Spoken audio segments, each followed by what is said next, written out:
Late at night at Nashville Memorial Hospital, one of the most modern and luxurious medical facilities in the city. Outside, the piercing wail of an ambulance siren ripped through the quiet darkness, shrill enough to raise goosebumps. A stretcher was rushed into the emergency room. On it lay a young woman, her face drained of all color as if the blood had been pulled from her veins. Her tailored designer suit was still soaked with streaks of red that hadn't yet dried. Cassandra Rowland, 35-year-old CEO of Rowland Tech, one of the most powerful faces in Nashville, now hovered on the fragile line between life and death. Cassandra gripped the nurse's hand, her voice breaking as though forced out of a chest burning with pain. "Please, just make it fast. I don't want to feel the pain anymore." No doctor had arrived yet. Only one man burst in. A man in an old, worn security jacket, his eyes sharp yet steady. "What happened?" he asked urgently. "Car accident," the nurse replied, her voice trembling noticeably. The man didn't hesitate. He took off his security jacket and gently draped it over Cassandra. His voice was low, warm, and impossibly steady. "You're going to be all right. I promise." As he held her hand, the overhead lights fell across his wrist, revealing rows of tattooed numbers, codes carried only by military medics. Cassandra saw them. Her eyes widened, not only in fear, but because she recognized something she thought she had buried long ago. His name was Nathaniel Carver, 38 years old, single father, night shift security guard at Nashville Memorial. This is the story of a fateful night, of a man quietly forgotten in the hospital corridors, and of a cold, unyielding CEO who would soon learn the most expensive lesson of her life. If you enjoy emotional and unexpected stories like this, make sure to subscribe so you won't miss the ones we publish every day. And the question is, where had Cassandra met Nathaniel Carver before, and why did that single glance leave her so shaken? 9:30 p.m. Nate Carver walked into Nashville Memorial Hospital with a worn-out backpack and a cheap cup of coffee he had grabbed from a convenience store. Beside him was an 8-year-old girl with a ponytail and a tiny bunny-shaped backpack. Sadie Carver. "Daddy's going to work now, sweetheart. Sit here and do your homework, okay? Don't wander around." Sadie nodded obediently, opened her math notebook, her little legs swinging beneath the chair. She was used to this. Every night, while her father worked the shift, Sadie stayed in the hospital cafeteria, doing homework, drawing pictures, sometimes falling asleep on the table to the soft hum of the vending machines. No one knew Nate's story, but if you looked closely, if you really paid attention, you would see it. The cheap watch on his wrist, its glass chipped with a thin crack, like an old wound that never fully healed. The faded combat boots, the same pair that carried him through 3 deployments in the Middle East, now worn down at the soles, yet still the boots he wore every single night. And most of all, the way he looked at people. Not the gaze of an ordinary security guard, but the eyes of someone who had witnessed far too much death, far too much pain, to be afraid of anything anymore. 5 years earlier, Nathaniel Carver had been a combat medic in the United States Army. He had completed 3 deployments, saved over 40 fellow soldiers, and had been awarded the Silver Cross for bravery. Then, one night in Kandahar, Afghanistan, his phone rang, a call from Nashville. His wife, Emma Carver, had died in a car accident. A truck had lost control and slammed directly into her car on her way home from work. Emma died instantly. Sadie, only 3 years old at the time, had been with a neighbor. Nate requested to return home immediately. When he lifted Sadie into his arms, the child looked up at him with round, innocent eyes and asked, "Daddy, where did Mommy go?" Nate couldn't answer. He just held his little girl tight, letting his tears fall into her soft hair. From that moment on, he never went back to the battlefield. His fellow soldiers begged him, "You're the best combat medic in the unit, Nate. You save people's lives." He only shook his head. I've already lost one person. I can't lose another. Nate needed a stable job, a job that didn't require travel, a job that allowed him to be with Sadie every single day. So he chose night shift security, $15 an hour, working from 10 p.m. to 6 a.m. No full insurance, no bonuses, no recognition, but enough to raise his daughter, enough for Sadie to have a proper breakfast every morning, enough to pay the rent for a one-bedroom apartment on the outskirts of Nashville, where Sadie slept in the bed, and Nate took the old sagging sofa. Most people in the hospital had no idea about Nate's past. To them, he was simply the nice security guy, the one who held doors for patients, the one who pushed wheelchairs when nurses were overwhelmed, the one who brought a cup of water to a patient in the dead of night. No one asked who he used to be, and Nate never told. But tonight, everything would change. Forever. At the same time, in downtown Nashville, inside Roland Tower, the headquarters of Roland Tech Industries, 28th floor, CEO's office. Cassandra Roland sat behind a walnut desk, facing 3 glowing computer monitors. Her hair was neatly tied back, her charcoal gray suit perfectly pressed without a wrinkle. On her wrist was an $85,000 Patek Philippe, 35 years old, self-made CEO, the youngest billionaire in Tennessee. Cassandra had built an entire tech empire with her own 2 hands, not with family money, not with mentorship, not with luck, only with a woman's razor-sharp intelligence, and a heart that had turned to stone long ago. "Mitchell," Cassandra called through the intercom. Mitchell Barnes, 32, dressed in a crisp black suit, walked in with a tablet in hand. "Yes, Ms. Roland? Has the contract with Stellar Dynamics been signed?" "They're still hesitating over the compensation clause, ma'am." Cassandra frowned. "Call them. Tell them if they don't sign within 24 hours, I'll move to another partner. And make sure they know that partner is their direct competitor." Mitchell nodded, typing quickly. "Anything else, ma'am?" "A reporter from the Nashville Business Journal wants to interview you about your charity program." "Decline." "But this could be a good opportunity for—" "I said decline, Mitchell. I don't do charity for praise. The Roland Foundation transfers money, stays quiet, and moves on. Is that clear?" "Yes, ma'am." Mitchell stood, then hesitated for a moment. "Ma'am, are you planning to go home early tonight? It's already 11 p.m. Cassandra looked at him, her gaze sharp enough to cut glass. "Mitchell, I pay you to work, not to worry about my sleep schedule." Mitchell lowered his head, murmuring, Yes. My apologies." When Mitchell left the room, Cassandra leaned back slightly in her chair.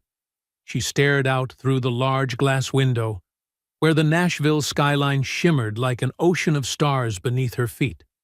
But in this vast, luxurious, immaculate office, she felt nothing but emptiness. No family, no close friends, no one calling to ask, "How was your day?" Only work, contracts, business deals, and power. The very thing she had sacrificed her youth to chase. Cassandra stood up, slipped on her coat, grabbed her car keys. It was time to go home. She stepped into her private elevator, descended to the underground garage, and drove her navy blue Porsche 911 out into the night. The Nashville night was pitch black, the damp mist blurring her windshield. Cassandra drove toward the River North district, where her luxurious penthouse was located. But her eyelids grew heavy. Last night, she had slept only 3 hours. Today, she had sat through 4 back-to-back meetings. Everything began to blur before her eyes. Then, a truck shot out of the intersection like a ghost. Cassandra slammed the brakes, but it was already too late. The collision ripped through the night. Metal twisted, glass shattered. The world spun, then sank into darkness. 11:47 p.m. The hospital radio at Nashville Memorial crackled urgently. "Emergency inbound. Traffic collision at Cumberland Bridge. ETA 3 minutes. Female victim, approximately 30 years old, severe trauma, dropping blood pressure." Nate was patrolling near the emergency bay. He heard the ambulance siren approaching from afar, sharp, cold, and familiar, like the clashing steel sounds from the battlefield. The automatic doors slid open. 2 paramedics rushed in with a stretcher. On it was a long-haired woman, her clothes torn, blood smeared across her body. Female, 35. Severe impact on the passenger side. Possible internal bleeding. Blood pressure 90/60. Dropping! Nurse Sophie Mallory ran out, her face draining of color. Where's Dr. Hensley? He's stuck in traffic on I-40. He won't be here for another 10 minutes. Sophie stared at the monitor, her voice trembling. We don't have that much time. Nate stepped forward. A jolt ran down his spine, the battlefield instinct snapping awake. Let me help. Sophie turned to him, startled. You're just a security guard. I know what I'm doing. Trust me. Without hesitation, Nate knelt beside Cassandra. He checked her pulse. Weak and rapid. Checked her airway. Strained, but not blocked. Her arm was bleeding heavily, and her ribs could be fractured. Cassandra's vision blurred. She could only make out a stranger, a man in an old security jacket, taking it off and placing it gently over her. Please, she whispered, just make it fast. I don't want to hurt anymore. Nate looked straight into her eyes, his voice low and solid, forged like steel under fire. Not tonight. You're going to see the sunrise. I promise. Something in that voice made Cassandra believe him, without needing a reason. Nate got to work. He pressed down on the bleeding wound on her arm, slowing the blood loss, checked for shock, kept her conscious. What's your name? Cassandra. Her breath faltered. Cassandra, I'm Nate. You were in an accident, but you're going to be all right. The doctor is on his way. Right now, just breathe with me. In and out. Every breath felt like a knife cutting through Cassandra's chest. But Nate's voice was the anchor tethering her to the edge of the abyss. What do you do for a living? Why are you asking that? To keep you focused. Answer me. CEO. Roland Tech. Nate nodded, his hands never stopping. A CEO, huh? Must be busy. Do you ever get any rest? Cassandra tried to smile, but the pain twisted it away. Rest is a waste of time. Not always. Sometimes stopping is the only way to know how you're actually living. Her trembling hand searched for something to hold. Nate took it, squeezing gently. I'm right here. You're not alone. The overhead light hit Nate's wrist, revealing faint tattooed numbers. 68W-2011.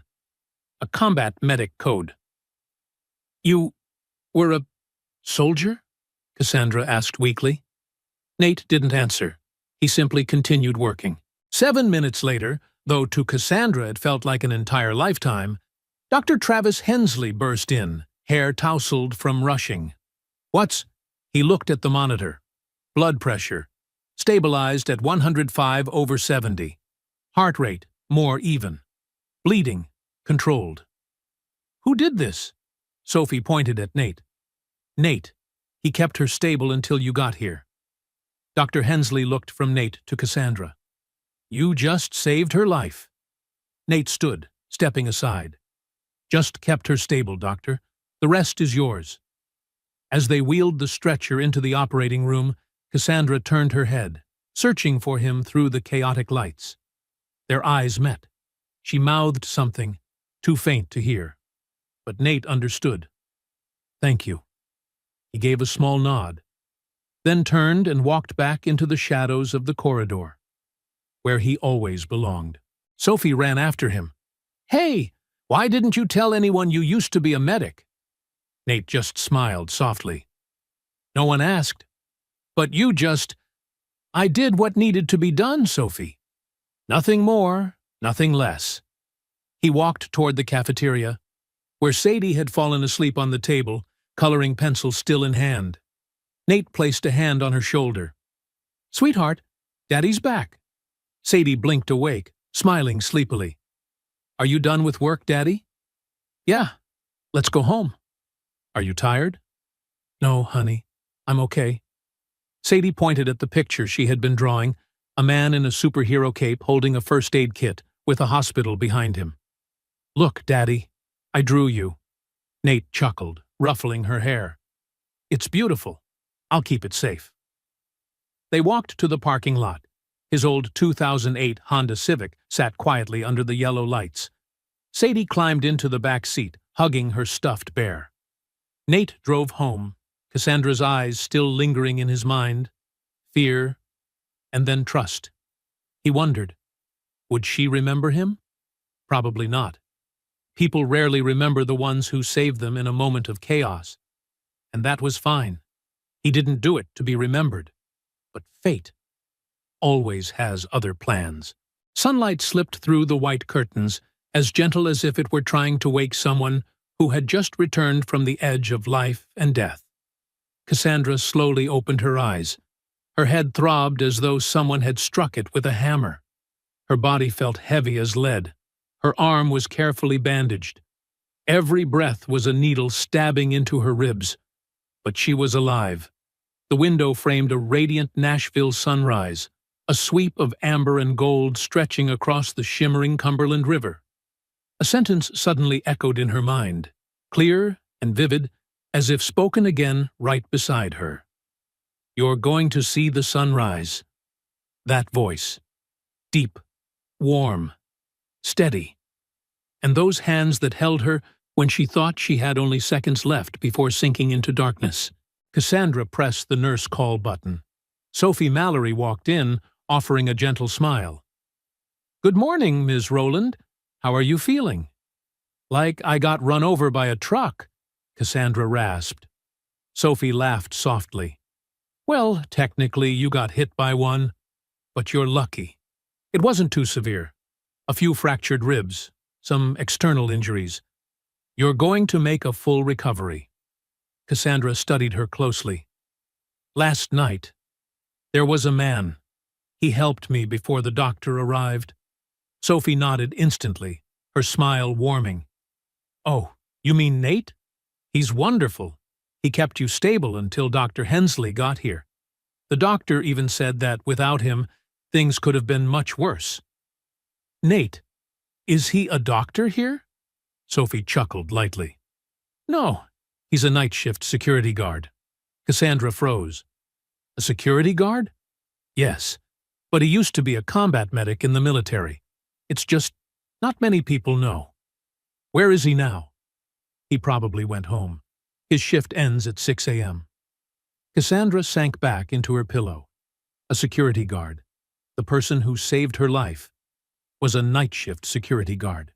A few hours later, the door burst open along with hurried footsteps. Mitchell Barnes rushed in, clutching his phone and tablet, panic all over his face. "Miss Rowland! Oh my God, are you all right? I just heard." "I'm fine now, Mitchell. The board asked about you. Reporters have been calling too. Some of them found out about the accident and want to interview." Cassandra frowned. "What exactly do they know?"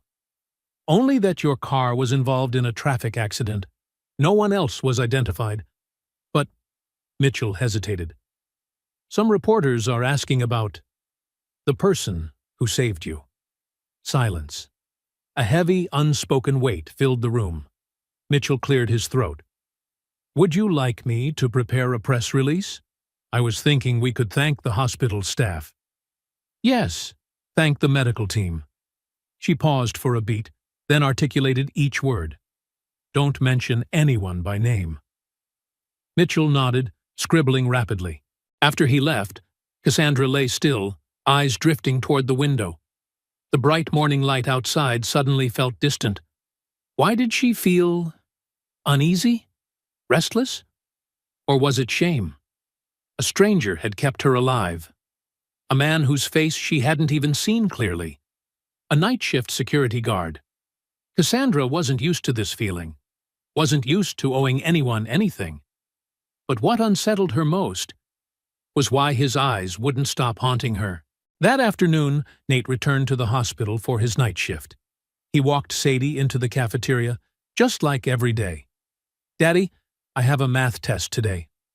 "Did you study?" "I did. I even memorized the multiplication table." Nate laughed, ruffling her hair. "Good job. I'm proud of you." They were just pulling out their chairs when Sophie Mallory came running toward them, breathless. "Nate, Miss Rowland wants to see you." Nate froze. "Is she all right?" "She's fine. But she asked about you this morning. You should go up. I think she wants to thank you." Nate shook his head immediately. "That's not necessary. I just did my job." "Nate, be serious. At least go say hello." He exhaled slowly. He hated attention, but refusing outright would be rude. "All right, sit here, okay, Sadie? Daddy will be back soon." Nate stepped into the elevator and went straight to the 5th floor, the VIP ward. The hallway was silent, the lights soft, everything so elegant he felt like he didn't belong there. He knocked gently on the door of room 512. "Come in." Nate pushed the door open. Cassandra was sitting up in her hospital bed, wearing simple hospital clothes. Her hair was slightly messy, but her face had regained some color. When she saw him, her eyes flickered with surprise. "You're Nate, right?" "Yes. How are you feeling, Ms. Rowland?" "Thanks to you," Cassandra replied curtly. An awkward silence dropped into the room. Cassandra had never been good at expressing gratitude. Nate wasn't used to receiving it either. "I want to thank you for last night." "It's nothing. I just did what needed to be done." "It wasn't just that," Cassandra said slowly. "I might not have survived if it weren't for you." Nate nodded politely. "You'll recover quickly. Dr. Hensley is excellent." Cassandra studied him more closely. There was something about this man, his humility, his calm, the way he expected nothing from her, that stirred something inside her. People always wanted something from Cassandra. But he didn't. At that moment, Mitchell Barnes entered, juggling his phone and tablet. "Ms. Rowland, the PR office needs—" "Oh." Mitchell looked at Nate, then at Cassandra. "This is Nate, the one who helped me last night," Cassandra introduced succinctly. Mitchell nodded, then leaned in and whispered, loudly enough that Nate could hear every word. "Ms. Rowland, PR recommends not creating a story out of this. The media might exaggerate things." Cassandra paused. Then her expression shifted, the CEO mask snapping back into place, cold, sharp, impenetrable. She looked at Nate. "I'm very grateful for what you did. But I think it's better if last night stays between us. I don't want rumors or unnecessary attention. You understand?" Nate stood still. His face didn't change, but something dimmed quietly in his eyes. "I had no intention of telling anyone, ma'am." "Good. I don't like owing people." The sentence hit like a thin, quiet blade, sharp, burning, and unexpected. Nate held her gaze for a second longer. And that look, calm, level, unwavering, made Cassandra feel small. Then he spoke, in a voice steady enough to send a chill through the air. "Then don't owe me, ma'am. Just live better." Nate turned and walked out. The door closed behind him, softly, but heavy as stone dropping into Cassandra's chest. Cassandra sat still, staring at the door. A strange feeling spread through her chest. Uncomfortable, tight, as if someone were squeezing her heart. Just live better. His words echoed in her mind, sharp as a blade, yet aching with a sadness she couldn't explain. She clenched her hand. Why was she reacting this way? What had she done wrong? She had always handled everything the same way. Quick, discreet, efficient, without complications. But deep down, Cassandra knew the truth. She had just treated the man who saved her life as if he were nothing but an inconvenience. That afternoon, Sophie found Nate in the staff break room. He was sitting alone, sipping cold coffee as if he were used to its bitterness. "What she said was incredibly thoughtless," Sophie blurted the moment she saw him. Nate set his cup down. It's all right. All right? Sophie's eyes widened. You literally saved her life, and she told you to stay quiet like you were a nuisance. Nate shook his head gently, his voice still calm. Sophie, everyone has their own way of dealing with feeling indebted. Some people are used to saying thank you. Others don't know how. It's not her fault. You are unreasonably kind to people who don't deserve it, Nate. Nate gave a thin smile, the kind of smile belonging to someone who had seen too much loss to hold on to resentment. Maybe. But doing something good doesn't require recognition. Sophie could only sigh, defeated by the excess gentleness of this man. Meanwhile, on the 5th floor, Cassandra sat alone on her pristine white hospital bed. Mitchell had gone to handle office matters. The room was spacious, yet empty, its silence heavy as stone. She picked up her phone, then set it back down. She had no one to call, no family to check on her. Her parents had passed away years ago. No siblings, friends, just business partners wearing a friendly mask. Cassandra looked out the window. The afternoon light cast Nashville in a distant, unreachable glow. And Nate's voice echoed in her mind. Sometimes, stopping is the only way to know how you're actually living. How was she living? A life full of power, full of success, but hollow enough to terrify her. Later that evening, just as Nate was about to leave the hospital, Sadie ran up to him, her eyes sparkling like fireflies. "Daddy, did you hear the news?"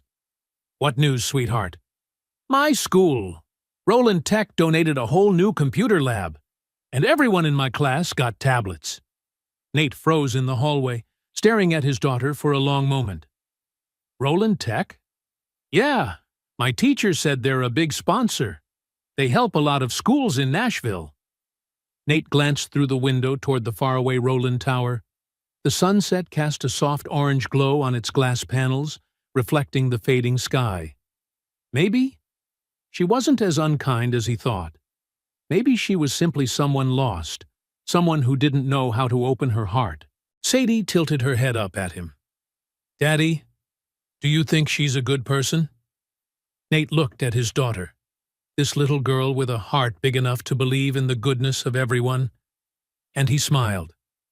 "I think she's trying. People show gratitude in different ways, some with words, some with actions." Sadie nodded thoughtfully. "I think both matter." Nate laughed. "You're smarter than a lot of adults." They walked toward the parking lot. Sadie held his hand, skipping lightly as though the world had never been anything but safe. Nate didn't look back at the hospital. He had done his part, saved a life. That was enough. But deep inside, a quiet question lingered. Would she remember him once her wounds healed? Or would he remain a blurred face in the chaos of her memory? A month passed. Cassandra was discharged after only 3 days and returned to work as if nothing had happened.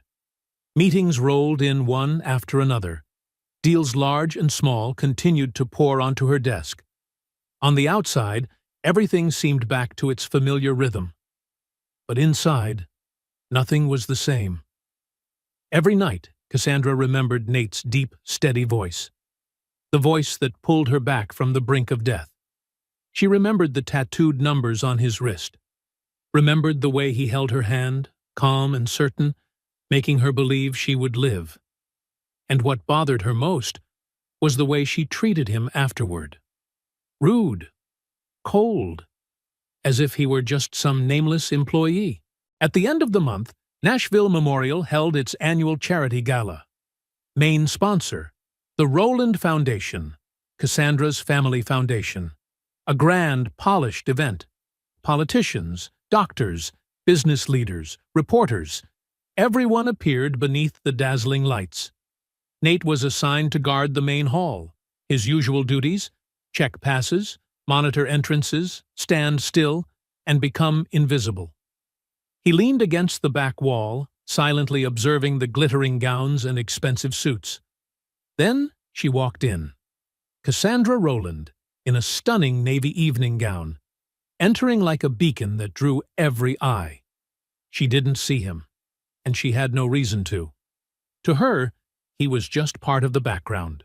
The event began with speeches about healthcare initiatives, followed by donation announcements that sent waves of applause through the hall.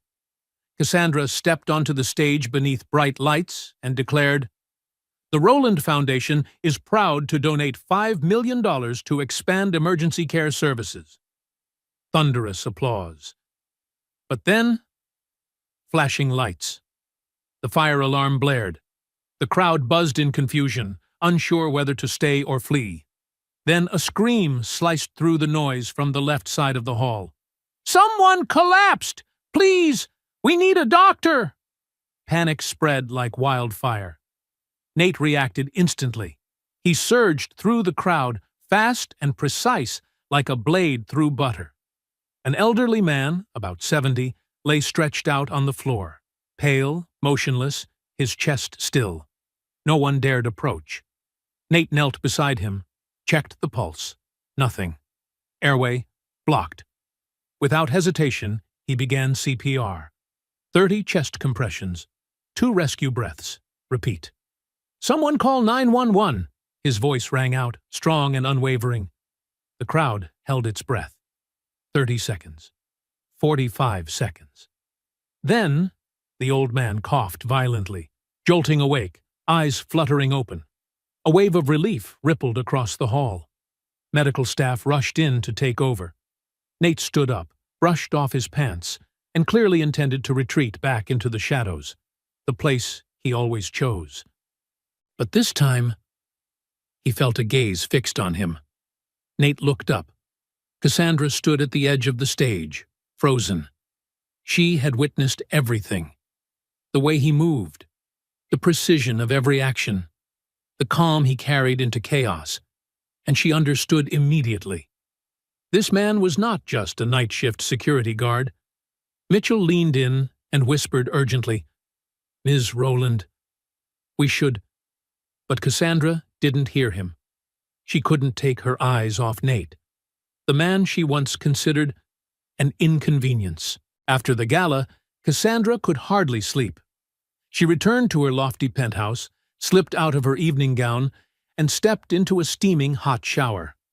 But her mind spun relentlessly, unable to erase the image of the man standing in the chaos of the ballroom, bringing someone back to life right before her eyes. He wasn't an ordinary security guard. He couldn't be. Cassandra lay in bed, but her heart would not settle, as if being pulled toward one single point. That man. The next morning, Cassandra arrived at the office unusually early. Barely 5 minutes after sitting at her desk, she picked up the phone. "Get me connected with the HR department at Nashville Memorial." Just 30 minutes later, Cassandra was seated in a quiet hospital conference room. In front of her was a pale blue folder. She opened it and nearly forgot to breathe. Nathaniel Nate Carver. Age 38. Position, night shift security officer. Background, combat medic. United States Army, 2009 to 2019. She turned to the next page. Awards, Silver Cross, Purple Heart, Army Commendation Medal. Reason for discharge, family hardship, wife deceased. Emergency contact? Sadie Carver, 8 years old. Cassandra's hand trembled as she looked at the photograph attached. Nate in uniform, younger, eyes sharp like forged steel hardened by war. She flipped to another page, a scanned article from 2017. Combat medic saves 23 soldiers in attack. Awarded Silver Cross. The article described him sprinting through gunfire multiple times to drag wounded soldiers to safety, performing field surgery under bombardment, and refusing evacuation until the last man was airlifted out. Cassandra covered her mouth, her eyes stinging. A true hero. Working night shift for $15 an hour. And she, the person he had saved, had told him to stay silent. The realization stabbed straight into her chest like an unexpected needle. Cassandra closed the folder, not because she was done, but because she couldn't bear another line. She stood up and walked out of the conference room, her heels striking sharply against the white hallway floor. She didn't know what she would do next. Only one thing was certain. She could no longer live as if that fateful night had never happened. She owed him far more than an apology. And this time, she would not run from it. The next day, Cassandra called for an emergency press conference. No prior announcement. No prepared statements. No time for the PR team to react. The PR staff scrambled after her. "Ms. Rowland, we aren't prepared. What's the content of your statement?" Cassandra answered simply, "I don't need a script." The press room quickly filled to capacity. Flashing cameras. Microphones pointed at the podium. Attention thick as the air before a storm. Cassandra stepped up. No papers, no teleprompter. Only her, and the truth. She took a deep breath. "1 month ago, I was in a car accident. I nearly died." The entire room fell silent. The person who saved me wasn't a top surgeon. Not an experienced nurse. Not someone with authority or power. She paused, her voice trembling slightly. He was a single father working the night shift for $15 an hour. A man without full insurance. A man who brings his 8-year-old daughter to the hospital every night because he has no one else to watch her. Whispers rippled through the room. Cassandra tightened her fingers, then spoke with rising strength. "His name is Nathaniel Carver, and you deserve to know who he truly is." At that very moment, in the hospital cafeteria, Nate was sitting beside Sadie, helping her review math problems. His phone buzzed. A message from Sophie. "Turn on the TV now." Nate frowned, then looked up at the wall-mounted television. His heart dropped. On every news channel was Cassandra, talking about him. Nathaniel Carver is a decorated combat medic. He served 3 deployments, saved dozens of soldiers under enemy fire, awarded the Silver Cross for exceptional bravery. A photo of Nate in uniform appeared on the screen behind Cassandra. Sadie gasped, shouting across the cafeteria, "Daddy, that's you!" Nate sat frozen, unable to believe what he was seeing. Cassandra continued, her voice thick with emotion. "When I asked him to stay silent about saving me, I didn't know. I didn't know what he had sacrificed. I didn't know how much he had given." She looked directly into the camera.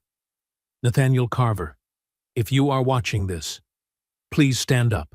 The entire cafeteria turned toward Nate. Co-workers, nurses, patients, all waiting. Nate shook his head quietly. I don't need this." But Sadie grabbed his hand and tugged firmly. "Daddy, she's saying thank you." Nate looked at his daughter, her clear, proud eyes. Then he looked up at the screen. Cassandra was crying. "He reminded me that leadership isn't about power. It isn't about control. It is about service, about stepping up when no one is watching, about doing what's right even when there is no reward."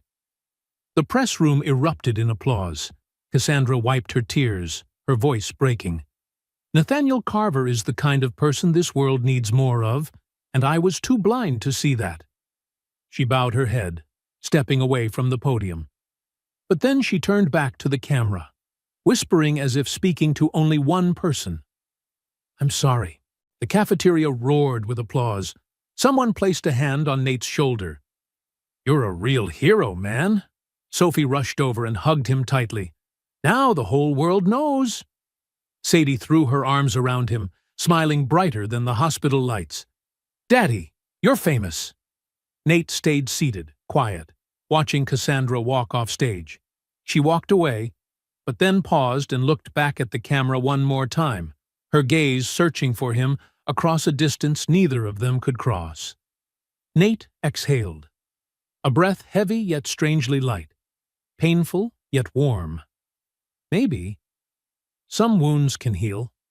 Some people can learn.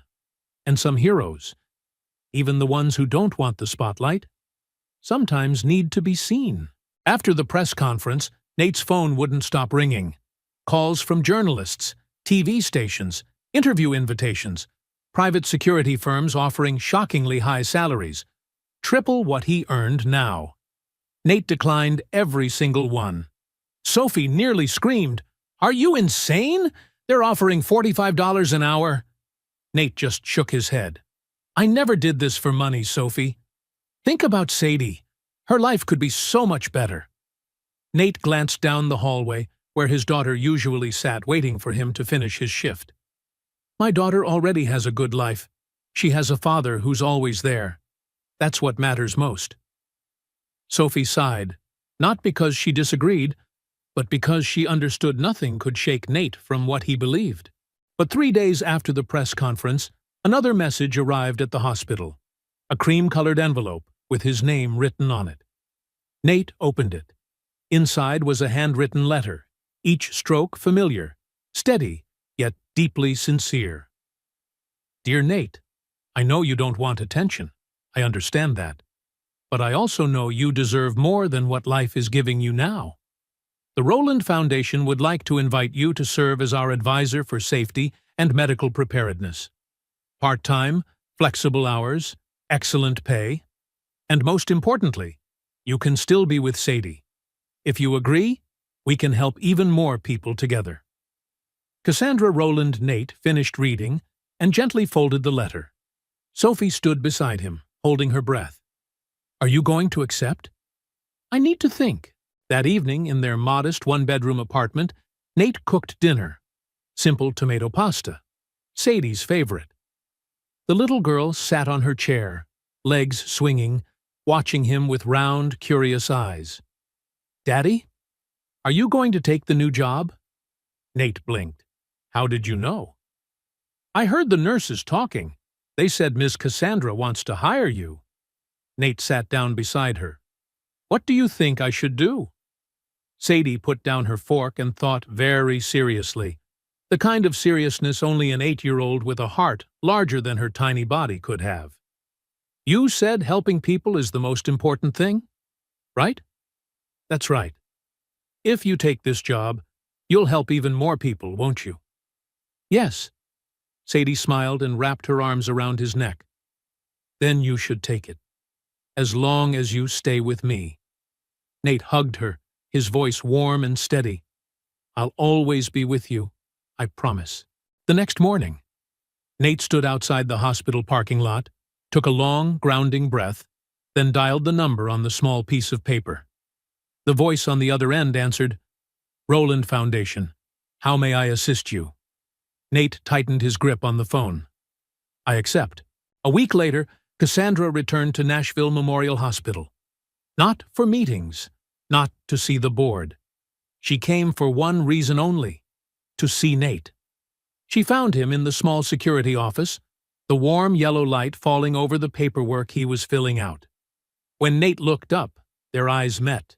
Quiet, sharp, charged. Cassandra stood in the doorway. "May I come in?" "Come in." She stepped inside and gently closed the door behind her. No Mitchell, no assistants, just the two of them in a tiny room smelling of paper and cold coffee. A long silence stretched out, as if both were waiting to see who would speak first. Then Cassandra said, her voice unexpectedly low and achingly sincere, "I want to apologize to you, a real apology, not on camera, just one human being to another." Nate set his pen down.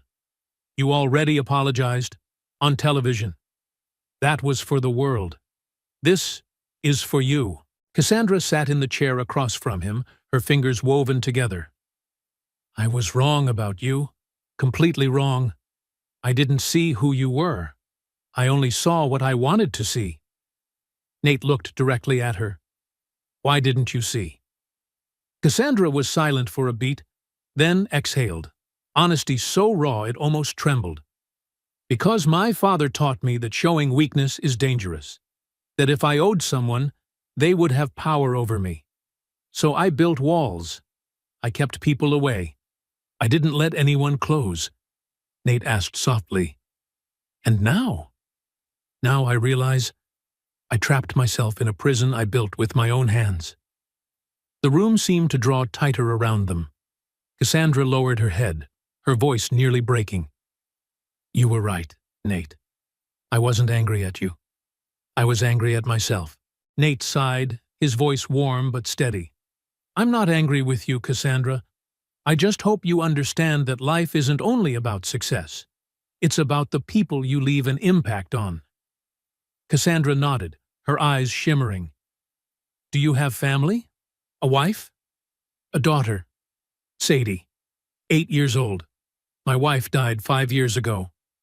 I'm very sorry." "It's all right. I have Sadie. She's the reason I keep going." Cassandra looked at him, not with the gaze of a CEO, but of someone seeing a truth she had been too blind to recognize before. "You've given up so much. Your career, your recognition, everything, just to be with your daughter." Nate shook his head. "I didn't give anything up. I chose what mattered most." "Sadie?" "Purpose. Back then I saved lives because it was my duty. Now I do it out of love, and that makes all the difference."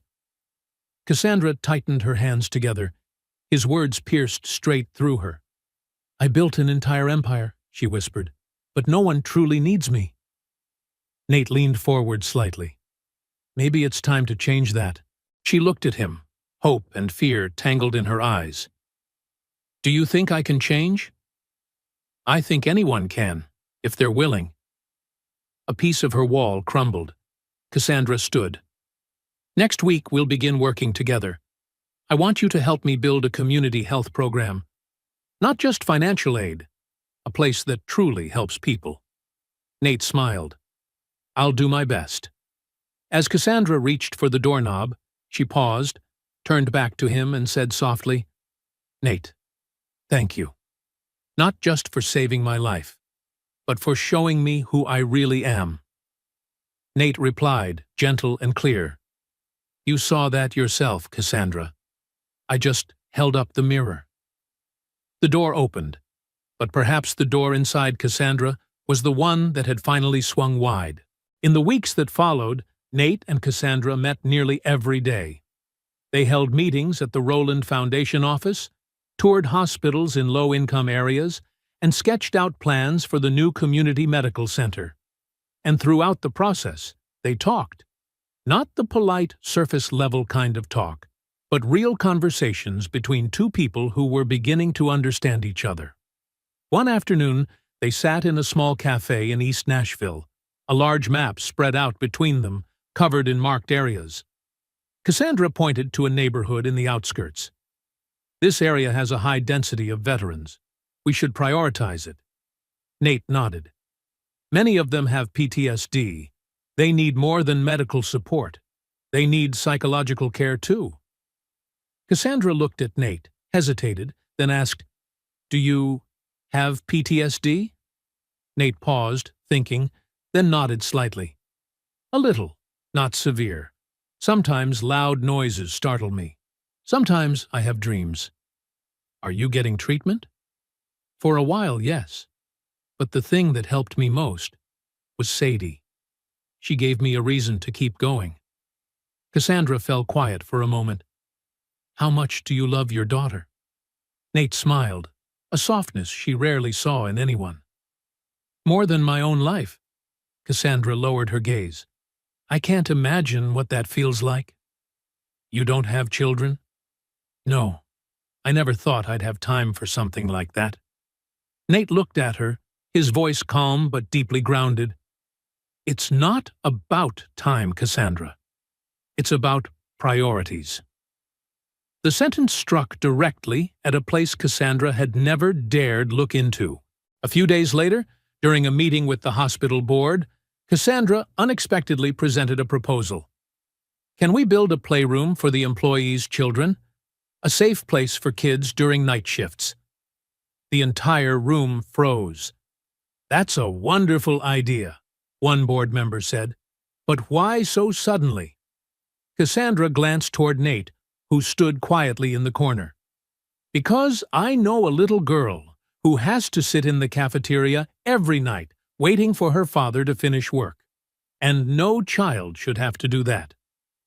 Nate lowered his head, a small smile tugging at his lips. For the first time, she truly understood. Another afternoon, Cassandra appeared at the hospital unannounced. She found Nate in the small outdoor courtyard, a modest play area with a few benches and a maple tree turning colors. And she saw Sadie. The girl was gently taping a bandage onto a younger child's scraped knee. "There," Sadie said. "Now you're all better." The younger child beamed. "Thank you." Cassandra watched, her heart softening in an unfamiliar way. Nate stepped beside her. "My daughter wants to be a nurse. She's always been like that." Cassandra smiled. "She's very special." "She is." Sadie noticed Cassandra and ran over, her eyes bright. "Hi, are you Miss Cassandra?" Cassandra crouched down to meet her eyes. "Yes, that's me. And you must be Sadie?" "Yes, my dad talks about you." Cassandra laughed. "What does he say?" "He says, you're learning how to be a better person." Cassandra froze, then let out a shaky laugh through sudden tears. "Your dad is very wise." Sadie opened her little hand. Inside was a crayon drawing, a woman in a business suit, a man in a security uniform, and between them, a big red heart. "I made this for you, because you helped my dad get a better job." Cassandra took the drawing with both hands, tears falling freely. "Thank you. I'll keep it safe." Sadie threw her arms around Cassandra. And Cassandra, who had never quite known what to do with hugs, still hugged back tightly. When Sadie ran off to play again, Cassandra wiped her eyes and stood. "Your daughter, she's wonderful. She likes you." "Why? She doesn't know anything about me." Nate folded his arms, watching his daughter in the distance. "Children see what adults try to hide. They see with their hearts." Cassandra turned to him, her voice trembling slightly. "Do you think I have a heart?" Nate looked at her as if he could see through every wall she'd ever built. "I've always known you do. You just forgot where you put it." A month later, on a late evening, Cassandra and Nate were still sitting together in the Rowland Foundation office, reviewing the final details for the Ward Center plan. Cassandra set her pen down and exhaled. "I think we should call it a night. It's already 10.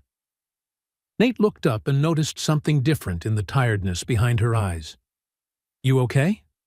Cassandra hesitated, her voice softening. "Today is my father's birthday. He passed away 5 years ago." Nate nodded gently. "I'm very sorry." "It's fine. It's just that, on days like this, I usually feel lonely?" Cassandra looked straight at him, her eyes shimmering but still trying to remain composed. "Yes." She took a deep breath, then continued. "I don't have siblings. My mother died early. My father raised me alone, and he taught me I had to be strong, independent, never rely on anyone. And now—" Nate looked at her with quiet warmth. "And now you're realizing that being strong doesn't mean being alone." Tears slipped down Cassandra's cheeks, not dramatic, not loud, just honest. Without another word, Nate stood and grabbed his jacket. "Come with me." "Where?" "Trust me." 15 minutes later, they were standing on the John Siegenthaler pedestrian bridge. Below them, the Cumberland River shimmered under golden lights, and in the distance, Nashville glowed quietly in its nighttime beauty.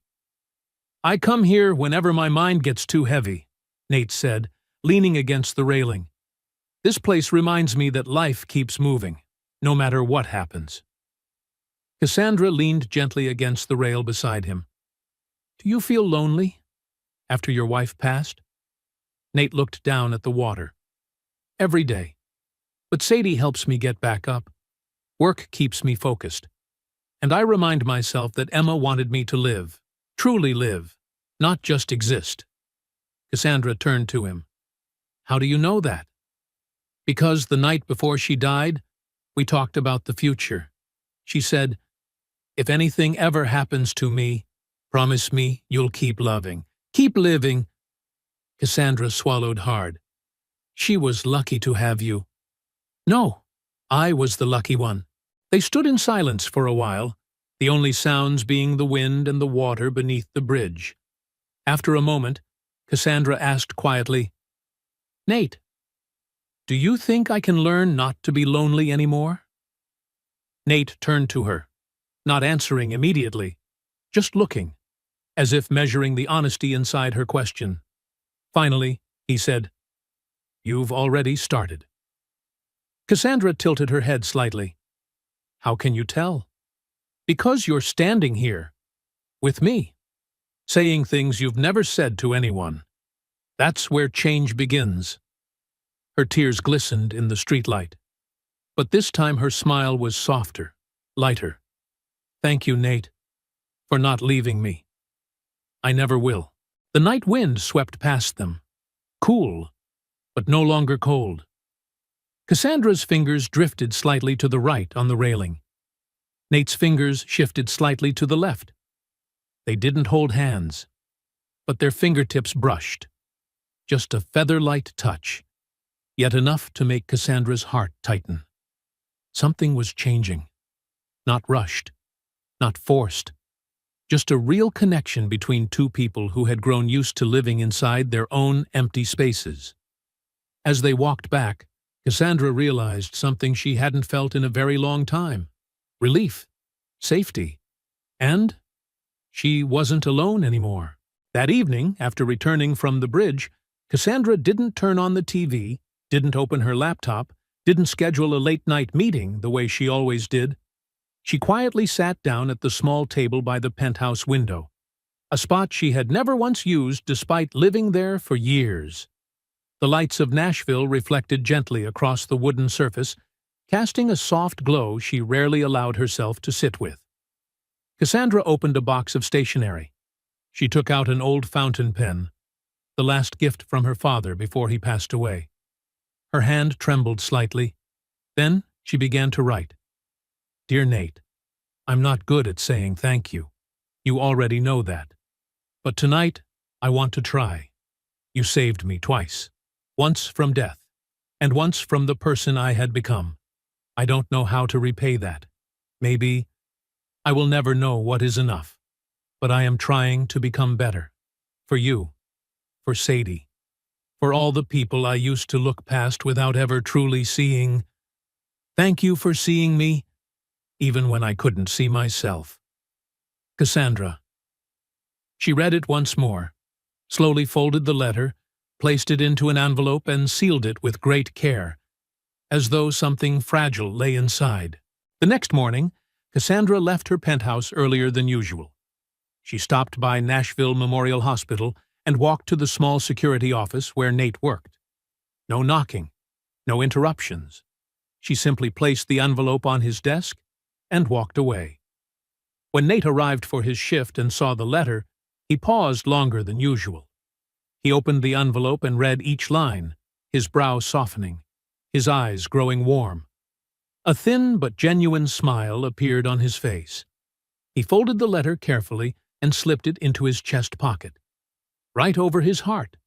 Some thank yous never need to be spoken aloud. They just need to be felt. And Nate felt this one completely. A year passed. The Nashville morning was freezing, but clear as crystal. Rowland Foundation was inaugurating the Ward Center for Community Healing, the first fully free medical facility in the region, offering health services, psychological therapy, and dedicated programs for veterans and their families. Hundreds of people stood at the gates: doctors, nurses, young families, the elderly, and veterans with sun-weathered faces and reddened eyes. Cassandra stood on the stage, dressed in a minimalist dark gray suit. No Patek Philippe, no icy CEO aura. Today, she was simply a person grateful to be alive.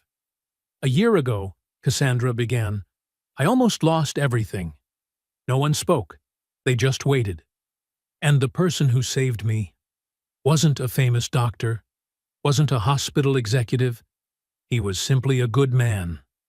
Her eyes searched for Nate, the man standing in the front row, Sadie beside him, her small hand clasping her father's.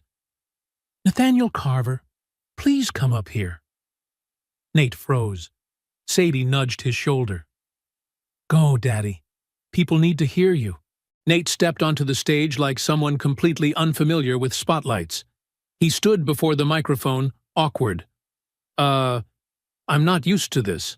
I'm more familiar with heart rates." The crowd burst into laughter, the tension lifting. But then Nate's voice grew serious. "If there's one thing I've learned in my life, it's this. Healing isn't just for the wounded. It's for anyone who still cares enough to try healing others." He turned toward Cassandra. "We all carry pain, scars, things left unsaid.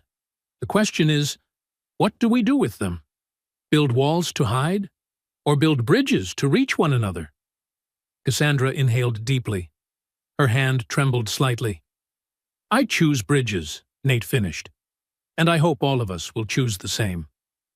Applause rose, first scattered, then swelling like a wave. Sadie ran onto the stage, holding a crayon drawing. In the drawing, Nate kneeling, placing his jacket over a woman. Between them was a giant, glowing heart. The messy words read, "Dad gives coat to lady. Heart shines." The entire hall softened. Cassandra stepped forward, holding a small wooden box. She opened it. Inside was a simple yet breathtaking medal, engraved with the words, "Don't make it fast. Stay." Cassandra looked up, eyes shimmering. "You told me I would see the sunrise. Since that night, I've seen thousands of new sunrises. Every one of them was because of you." She pinned the medal onto Nate's chest, her touch so gentle it was as if she feared hurting him. Then she spoke, not with the voice of a CEO, but of someone who had finally rediscovered her own heart. "Don't disappear again, Nate. Don't go back into the shadows. The world needs people like you. I do too." Nate looked at her for a long moment. A full year, every layer of Cassandra's ice, every defense, had melted into this single instant. "I think," Nate said softly, "some pain is worth feeling." Cassandra laughed through her tears. "It is. Completely." Everyone rose to their feet, cheering. The sound flooded the courtyard, but Nate only saw three things. Sadie, beaming, proud of her father, the hero. Cassandra, finally free from the cold cage she built around herself. And the golden sunrise rising behind the stage, spilling light across Nashville like a new promise. A voiceover echoed through the speakers, closing the ceremony. "True heroes never stop saving people. They just find new reasons to keep going. If you believe compassion is the quietest yet strongest kind of power, leave the comment, sunrise below. And if this story touched your heart, don't forget to like, subscribe, and turn on notifications so you won't miss the next healing story. Thank you for being here, and see you in the next video.